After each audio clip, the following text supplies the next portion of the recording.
दुरूद शरीफ पढ़ा जाए। मौला सल्लि व सल्लिम दाइमन अबदा अला हबीबिका खैरुल खल्क़ि कुल्लिहिम। अब उसके बाद आप लोगों ने सुना होगा कि जब हम दफन करके चले आते हैं तो फरिश्ते आते हैं कब्र में। कौन आते हैं? जोर से बोलो, सब सुने हो कि नहीं सुने हो? और वो आने के बाद कहते हैं कुम बिइज़्निल्लाह, अल्लाह के हुक्म से उठ जाओ। तो उठने के लिए आप बताओ, उठने के लिए आदमी किसको कहता है? जो सो रहा होता है उसी को तो कहता है। कुम बिइज़्निल्लाह, उठ जाओ। उसके बाद कहते हैं तुम्हारा रब कौन? तो सवाल उसी से कहा जाएगा जो सवाल सुने और समझे और जवाब देने की सलाहियत रखे। तुम्हारा रब कौन? तुम्हारा दीन क्या? मा तक़ूल फ़ी शान हाज़र रजुल। आका मौला मोहम्मद रसूलुल्लाह को जलवा दिखाकर पूछते हैं ये कौन है, इन्हें पहचानते हो? तो सुन्नी मोमिन बरेलवी मुसलमान कहेगा हादा सय्यदुना मोहम्मद रसूलुल्लाह। तो मेरे आका कहेंगे हादा अबदी, ये मेरा गुलाम है। फिर कब्र की क्या मजाल है कि उसे आजाद। तो सवाल उसी से किया जाता है जो सुनता हो, जो समझता हो और जो जिंदा हो। तो जो मसले के आला हजरत है वही फरिश्तों का भी।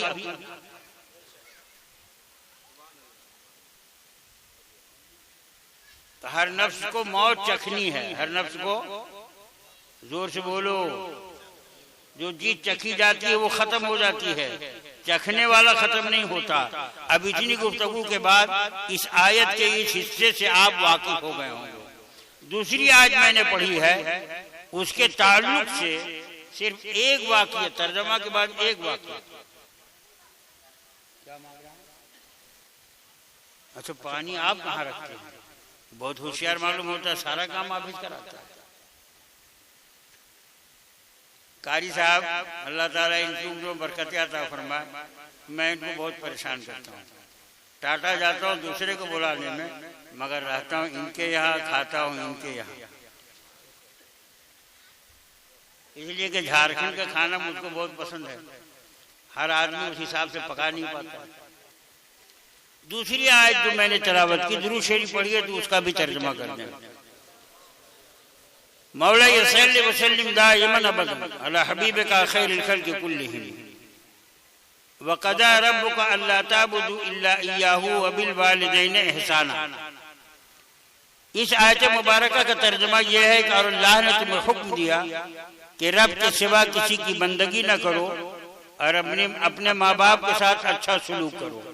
अपने माँ बाप के साथ, जोर से बोलो, अच्छा सलूक में ये 40वें का फातिहा भी है। अच्छा सलूक में ये 20वां, 40वां और तीजा चहारुम का फातिहा और सालाना फातिहा भी है। ये है कुरान जिसमें आपको मिला है जो हुक्म। एक हुक्म ये है कि रब की इबादत करो और दूसरा हुक्म ये है कि माँ बाप की इताअत व फर्मा बरदारी करो। हजरत तवज्जो चाहूँ, कारी रफीक साहब कहाँ हैं? ये कारी रफीक दलांगी के बादशाह हैं। ये सरिया हमारी वजह से छोड़ दिए, क्योंकि मैं इनको परेशान करता था। ट्रेन पकड़ने आता था तो इन्हीं को परेशान करता था। तो इन्होंने सोचा है मौलवी से पीछा कैसे छूटे, तो सरिया छोड़ो दलांगी भागो। ये है कारी रफीक। इनके साड़ू भाई से मुलाकात हुई थी परसों, तब उन्होंने बताया कि हमारे साड़ू है कारी रफीक। हमने कहा सलाम कह देना, दुरूद शरीफ पढ़ा जाए। मौला सल्लि व सल्लिम दाइमन अबदा अला हबीबिका खैरुल खल्क़ि कुल्लिहिम। आहा, एक आयत है, हुक्म दो है, रब की इबादत और माँ बाप की इताअत व फर्मा बरदारी।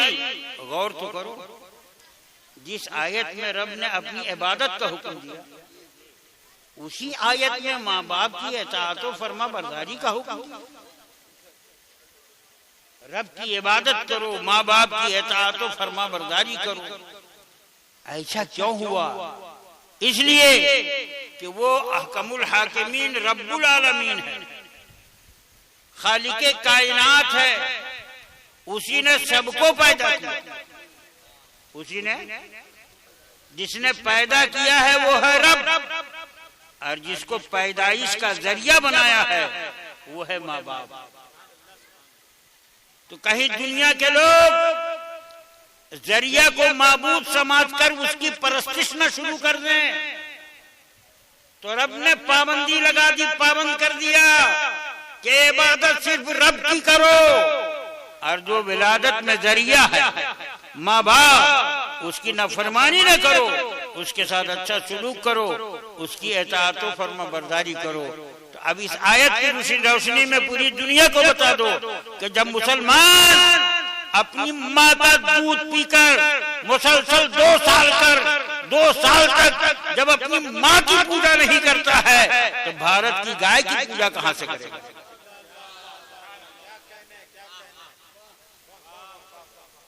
जब अपने बाप की परस्तिश नहीं करता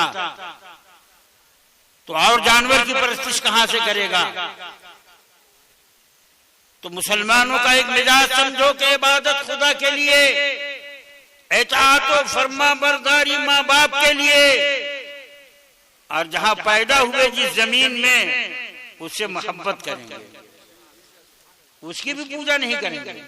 जब मुसलमान अपने नबी की इबादत नहीं करता, अपने नबी की परस्तिश नहीं करता, अपने माँ बाप की नहीं करता, तो दुनिया के जानवर की कहां से करेगा? जमीन की कहां से करेगा? न ये भूमि पूजन करेगा, न जानवर को पूजेगा, न पहाड़ को पूजेगा, न पत्थर को पूजेगा, न दरख्त को पूजेगा।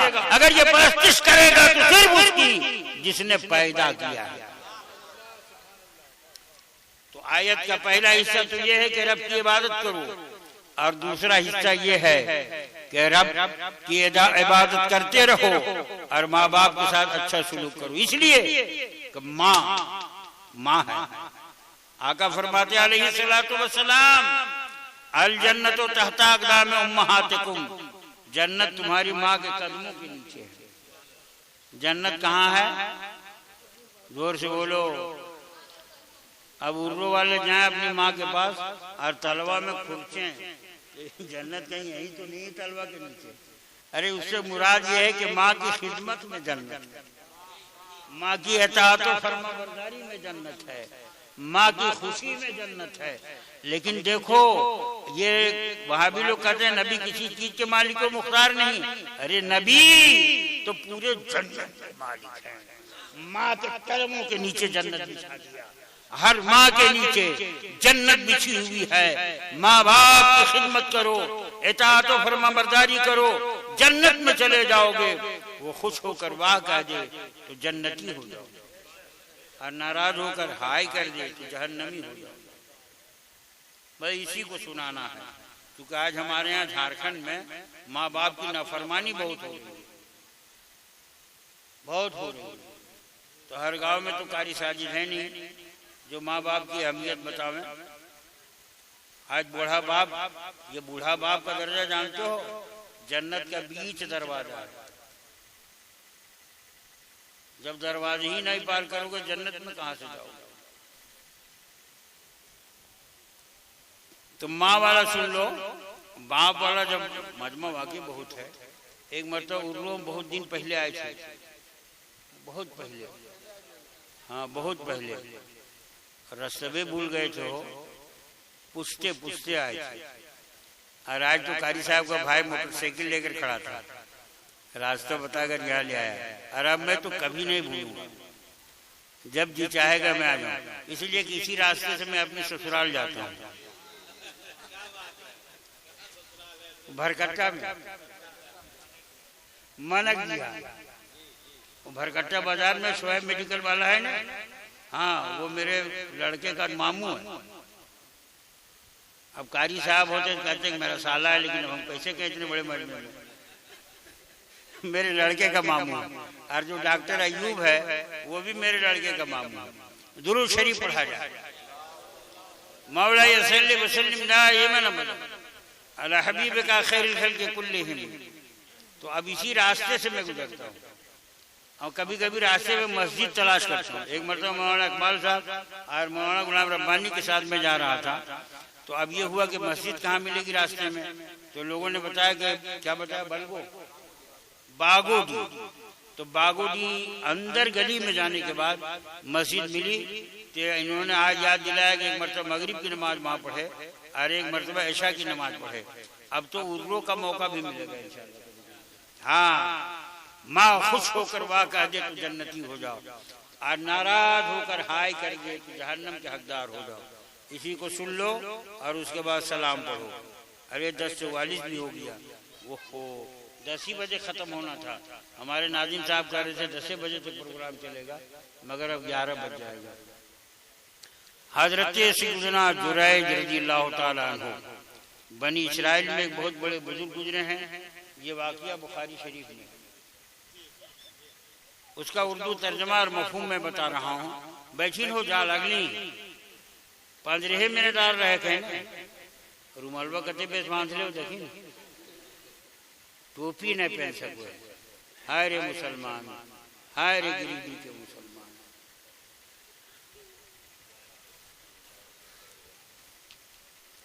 तो हजरत जुरैज अपनी आबादी से बाहर यानी गांव से बाहर एक इबादत खाना बनाया, और उसी इबादत खाने में सुबह शाम वो इबादत में मसरूफ हो गए। घर नहीं आ रहे थे तो उनकी माँ की ममता बेकरार हो गई और बेचैन हो गई। बेटा माँ बाप से मिलना चाहे या न चाहे, मगर माँ बाप अपने बेटे को देखने के लिए बेचैनो बेकरार रहते हैं। तो अम्मा बेचैन हो गई तो चली गई जुरैज के इबादत खाने के दरवाजे के पास, और जाने के बाद अपने बेटे को आवाज दिया, जुरैज जुरैज जुरैज। हजरत जुरैज इस वक्त नफल नमाज पढ़ रहे थे। क्या कर रहे थे? और शरीयत का हुक्म यह है कि नफल नमाज अगर बेटा पढ़े और माँ बाप बुला दे तो नफली नमाज को तोड़ दे और माँ बाप की बात पर लब्बैक कहते हुए हाजिर हो। और माँ बाप की इताअत के लिए जिस नफली नमाज को तोड़ा है बाद में उसको पढ़ ले, और अगर फर्ज पढ़ रहा हो तो सूरह बकरा की तिलावत न करे, एक लंबी आयत पढ़ ले या जितने में रुकू सजदा नमाज एक रकत हो सकती हो पढ़े इख्तिसार के साथ, और माँ की आवाज पर लब्बैक कहता हुआ हाजिर हो जाए। जुरैज नफली नमाज में थे, माँ ने पुकारा तो जुरैज ने रब की बारगाह में दुआ की, अल्लाहुम्मा सलाती व उम्मी, ऐ अल्लाह मेरी नमाज मेरी माँ, मेरी नमाज मेरी माँ। और उसके बाद नियत मानकर फिर खड़े हो गए नमाज में, बाहर नहीं निकले। माँ वापिस चली गई। दूसरे दिन फिर ममता बेकरार हुई और बेचैनी के आलम में फिर जुरैज के इबादत खाने के पास आ गए। फिर पुकारा जुरैज जुरैज। जुरैज फिर बाहर तशरीफ न लाए। कहा, अल्लाहुम्मा सलाती व उम्मी, अल्लाह एक तरफ मेरी ये नमाज है, एक तरफ माँ की पुकार। मगर जुरैज ने अपने तौर पर फैसला किया कि नमाज इबादत है, इसी में मसरूफ रहूं, बल्कि जिस खुदा ने इबादत का हुक्म दिया है उसी खुदा ने माँ बाप की इताअत और फरमाबरदारी का हुक्म दिया। बाहर नहीं निकले, माँ का दिल दुखा। आ निकली और रब की बारगाह में वो आ पहुंची। माँ ने कहा, मौला मेरा बेटा मुझे देखने नहीं आया, मेरी आवाज पर नहीं आया। उस वक्त तक इसे मौत न देना जब तक किसी फाहिशा बदकार औरत का ये मुंह न देखे। यानी माँ का मुंह देखने नहीं आया तो अल्लाह उस वक्त तक इसे मौत न देना जब तक किसी फाहिशा बदकार औरत का ये मुंह न देखे। ये बद्दुआ देकर माँ वापिस आ गई। कुछ ही दिन के बाद एक फाहिशा औरत जुरैज के इबादत खाने का दरवाजा खोलकर लिबास उतार कर बरहना यानी नंगी खड़ी हो गई। हाँ, ये झारखंड की जुबान में बोलना जरूरी है, वरना बरहना पता नहीं को समझे कि ना समझे। नंगी खड़ी हो गई सामने और वो नमाज पढ़ रहे हैं। मगर हजरत जुरैज वली थे, ये नंगी खड़ी तो हो गई, बदी की दावत देने लगी, मगर जुरैज ने अपनी आंखें बंद कर। आज ही जाकर वो बाहर निकली, दिल में भड़ास और जज्बा लेकर कि इसका बदला लेकर रहेंगे। इबादत खाने के बाहर एक चरवाहे को उसने बदी की दावत दी, उसको अपने ऊपर काबू दिया, उसके नुत्फे नाजायज से वो हामिला हुई। मुद्दत तमाम होने के बाद उसने एक बच्चे को जन्म दिया, और जब बच्चा उसके गोद में जन्म लेकर आया तो गांव वालों ने कहा, औरत अभी तुम्हारी शादी नहीं हुई, ये बच्चा किसका है? तो उस बदनहाद औरत ने कहा, ये बच्चा जुरैज का है। गांव वालों ने जब ये सुना कि इबादत खाने में रहकर इबादत करने वाले जुरैज ने इतना बड़ा गुनाह किया है, तो हम उसको इस इलाके में रहने नहीं देंगे। जिसके हाथ में 2 सामान मिला लेकर दौड़ा और आन के आन में इबादत खाने को ढा दिया।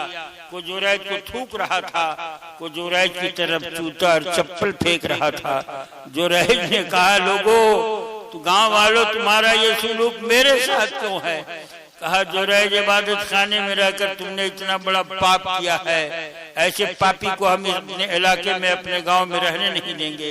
इबादत का ढोंग रच कर तुमने बहुत बड़ा पाप किया तुम्हारे नुत्फे नाजायज से। फला औरत ने एक बच्चे को जन्म दिया है। तो जुरैज गर्दन झुका कर कहते हैं, गांव वालों, मुझे उस औरत के पास ले चलो। देखो, दुनिया में सजा मिल गई। इबादत खाने में रहकर माँ को देखने के लिए नहीं आया, तो इबादत खाना ढा दिया गया। माँ का चेहरा देखने के लिए नहीं निकले, तो माँ की जुबान से निकली हुई बद्दुआ कि उस वक्त तक मौत न देना जब तक ये किसी फाहिशा औरत का मुंह न देखे। अपनी जुबान से जुरैज कहते हैं कि मुझे वहां ले चलो जहां उस औरत ने मुझे बदनाम किया है। जब जुरैज को लोग उस औरत के पास लेकर आए, हजरत जुरैज ने फिर 2 रकत नमाज नफल अदा की और शहादत की उंगली उस बच्चे के नाक पर रखा और पूछा, बच्चा बता तेरा बाप कौन है? तो उस बच्चे ने कहा, गांव वालों, जुरैज बेगुनाह है, मेरा बाप फला चरवाहा है। ये है माँ, खुश होकर वाह कह दे तो बेटा जन्नती हो जाए, और नाराज होकर हाय हाय कर दे तो बेटा आजाब में गिरफ्तार हो जाए। तो मुसलमानों, अब सलाम का वक्त हो गया है। इस वाक़ये से अगर इतना सबक आपको मिल गया है, अगर आपके माँ बाप जिंदा हैं तो यहाँ से जाने के बाद अगर वो जाग रहे होंगे तो उनको जाकर सलाम करना, और सलाम के बाद कहना कि मेरे माँ बाप, अगर हमसे अब तक की जिंदगी में कोई कमी कोताही लग़ज़िश खता हुई हो तो माँ बाप मुझे माफ कर दो, दिल से माफ कर दो। माँ का दिल इतना बड़ा होता है, बाप का कलेजा इतना बड़ा होता है, वो मुस्कुराकर तुम्हारी गलतियों को माफ कर दो। और अगर आज तुमने माफी नहीं मांगी और मर गए तो कल कयामत में उस वक्त तक तुम जहन्नम से नहीं निकल पाओगे जब तक माँ बाप माफ नहीं करेंगे।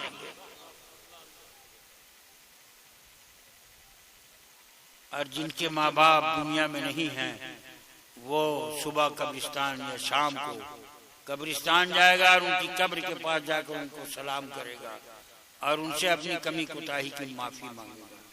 क्या आप लोग इसके लिए तैयार हैं? मतलब जिनके जिंदा हैं वो भी करें, और जिनके माँ बाप दुनिया से चले गए हैं वो वहां जाकर करें। तैयार हैं आप लोग? बोलो यार, कितने लोग इस अमल को करेंगे? हाथ उठाओ। सुभान अल्लाह। अल्लाह ताला आप हजरात की उम्र में बरकत अता फरमाए।